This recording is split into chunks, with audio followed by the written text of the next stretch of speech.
Ato nang gipa-deliver ang gi-order nato nga massage chair ug happy kayo si wifey ko.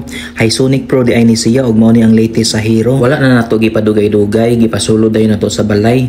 Medyo bugat-bugat jud ni mao nang ilang ginahinayan. May gani na saktura sa pultahan kung dili ato ni ibalik sa atong gipalitan. Nahimutang na siya og ila dayon gisugdan og asimbol. Shout out gay kay Sir Sandy, mao ni ilang technician. Kung naka-issue sa unit, siya atong tawagan. Okay, let's go.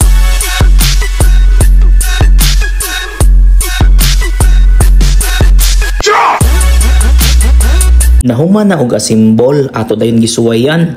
Shout out kay Ma'am Lorna, siya ang modemo nato kung saon pagmaneuver. Ay dili man din sakyanan pag-operate di ay. Naani siya manual push button on and off, sitting og lying position og USB port. Nindot kayo ang paminaw guys, imong lapalapa og buko-buko gikudkod kayo sa roller. Makaingon bitaw ko sa akong self, wala jud ko magmahay ani, worth it jud siya. Napod siya Bluetooth og speaker guys.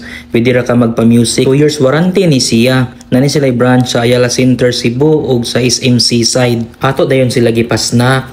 Shout out di ay kauban ni Sir Sandy.